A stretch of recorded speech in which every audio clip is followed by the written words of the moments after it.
చేయాలి. అలాగే ఈ హిండన్బర్గ్ చేసిన ఆరోపణల మీద విచారణ జరిపించాలి అని చెప్పి 22న దేశవ్యాప్తంగా ఉద్యమానికి కాంగ్రెస్ పిలుపునిచ్చిన పరిస్థితి సార్.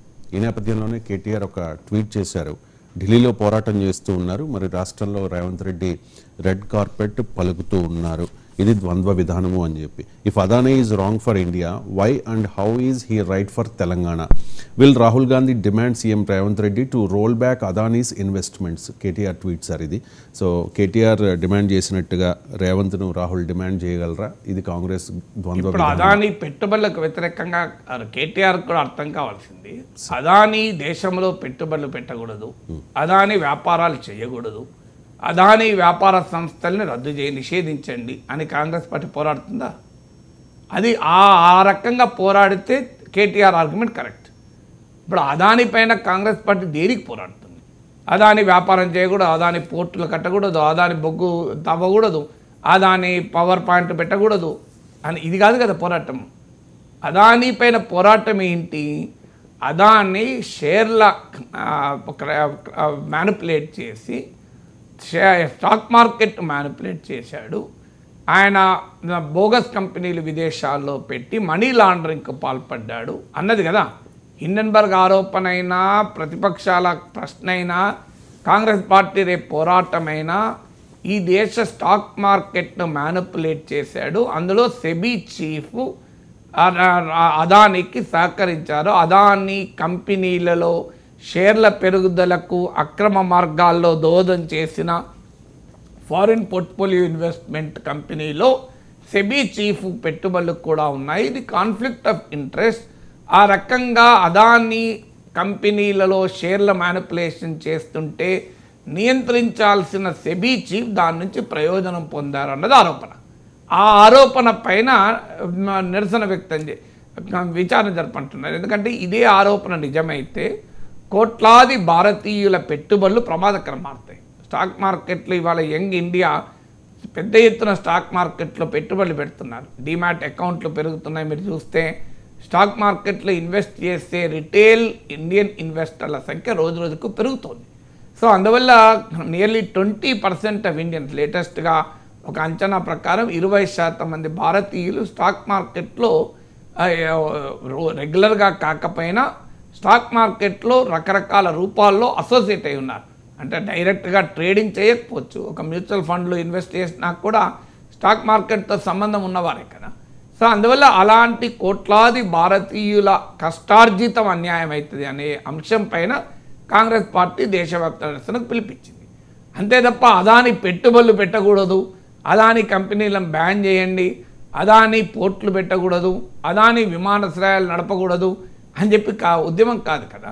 అలా అంటే కేరళలో సిపిఎం ప్రభుత్వం ఉన్న చోట కూడా అదానీ ఇన్వెస్ట్మెంట్ ఉంది, రాజస్థాన్లో కాంగ్రెస్ ప్రభుత్వం ఉన్న చోట అదానీ ఇన్వెస్ట్మెంట్ ఉంది, అదానీ ఇన్వెస్ట్మెంట్ బీఆర్ఎస్ రాష్ట్రంలో అధికారం ఉన్నప్పుడు కూడా అదానీ ఇన్వెస్ట్మెంట్ ఉంది.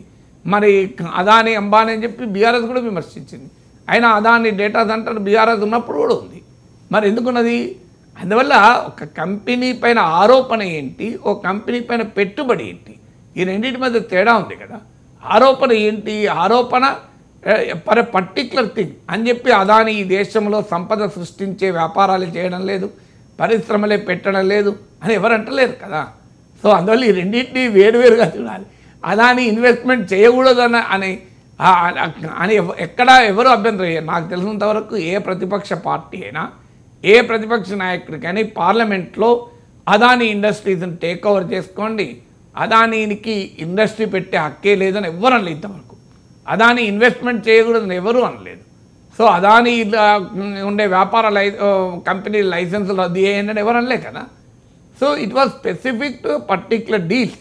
అదానీ కంపెనీల షేర్లు గత 3-4 ఏళ్ళలో అనూహ్యంగా పెరిగాయి. ఫలితంగా అదానీ కంపెనీల్లో 75% ఆయనయే పెట్టుబడులు. ఆయన ఇతర కంపెనీల పేరు బినామీ కంపెనీలో రకరకాల బోగస్ కంపెనీలను పెట్టి వాటి ద్వారా లాభం పొంది నిబంధనలకు విరుద్ధంగా 75% కన్నా ఎక్కువ ప్రమోటర్ షేర్ కలిగి ఉన్నాడు. ఆయన షేర్లను షేర్ వాల్యూస్ను మ్యానిపులేట్ చేయడం ద్వారా 100 బిలియన్ అంటే 10,000 కోట్ల డాలర్లు $100 బిలియన్ లాభం పొందాడు. ఇది కదా ఆయన పైన ఆరోపణ. ఆ ఆరోపణ పైన విచారణ జరపాలి. ఆరోపణ మీద విచారణ జరపమంటే ఇన్వెస్ట్మెంటే చేయకూడదు. ఇప్పుడు ఉదాహరణకు తెలంగాణలో అదాని లెజిటిమేట్గా వ్యాపారం చేస్తాడు, నేరం అది. అదాని లెజిటిమేట్గా వ్యాపారం చేస్తాడు, లెజిటిమేట్గా ఇన్వెస్ట్మెంట్ చేస్తాడు, అది నేరం కాదు కదా. దానికే భిన్నంగా చూడాలి కదా. అని అందువల్ల కేటీఆర్ చెప్పాల్సింది అదాని మాధవి సెబీ చీఫ్ మధ్య ఒక చట్టవిరుద్ధమైన లావాదేవీలు ఉన్నాయని కాంగ్రెస్ ఆరోపిస్తుంది. దీన్ని బీఆర్ఎస్ అంగీకరిస్తుందా లేదా చెప్పండి. అంగీకరిస్తే ఈ ప్రొటెస్ట్లో భాగం కావాలి, అంగీకరించకపోతే లేదు అదాని చాలా మంచివాడు, మాధవికి సంబంధమే లేదు, ఇలాంటి స్టాక్ మార్కెట్ మ్యానిపులేట్ చేయలేదని బీఆర్ఎస్ చెప్పదలుచుకుందా? దీనికి ఆన్సర్ చెప్పాలి కదా మొదలు. అందువల్ల అదాని పైన ఇన్వెస్ట్మెంట్లకు వ్యతిరేకంగా ఎక్కడ తెలంగాణలో కాదు, రాజస్థాన్లో కూడా అదాని ఇన్వెస్ట్మెంట్ ఉంది, కేరళ ఇంతమంది చెప్పినట్టు కేరళలో ఉంది, అంతటా ఉంటుంది అదాని ఇన్వెస్ట్మెంట్. అదాని ఇది వెరీ బిగ్ బిజినెస్ హౌస్, అందులో ఇన్ఫ్రాస్ట్రక్చర్ రంగంలో ఉన్న బిజినెస్ హౌస్.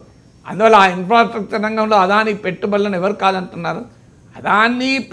అదానికి ప్రభుత్వము చట్టానికి అతీతంగా సహకరిస్తే దాన్ని విమర్శిస్తారు. ఇప్పుడు ఉదాహరణకు అదాని విమానాశ్రయాల్ని కొన్నాడు, ఆ కొనుగోలులో కేంద్ర మినిస్ట్రీ ఆఫ్ కార్పొరేట్ అఫైర్స్ నీతి ఆయోగ్ రికమెండేషన్లను కూడా పక్కకు పెట్టి అదానికి ఎక్కువ విమానాశ్రయాలు ఇచ్చారు. అదాని చేతుల్లోకి విమానాశ్రయాలు వచ్చాక యూజర్ ఛార్జెస్ 3 to 4 times పెరిగాయి. ఫర్ ఎగ్జాంపుల్ తిరువనంతపురం విమానాశ్రయం అదాని చేతుల్లోకి వెళ్ళాక యూజర్ ఛార్జెస్ 3-4 times పెరిగాయి. నవీన్ ముంబై ఎయిర్పోర్ట్ను జీవీకే వాళ్ళు అమ్మను అన్నప్పుడు వాళ్ళపైన ఈడీ సిబిఐ దాడులు జరిగాయి, తర్వాత వాళ్ళు అమ్మకానికి ముందుకొచ్చారు. ఇలాంటి విమర్శలు వస్తున్నాయి. కానీ అదాని పెట్టుబడి పెట్టకూడదు, అదాని వ్యాపారమే చేయకూడదు ఎవరల్లే ఎక్కడ. Right sir.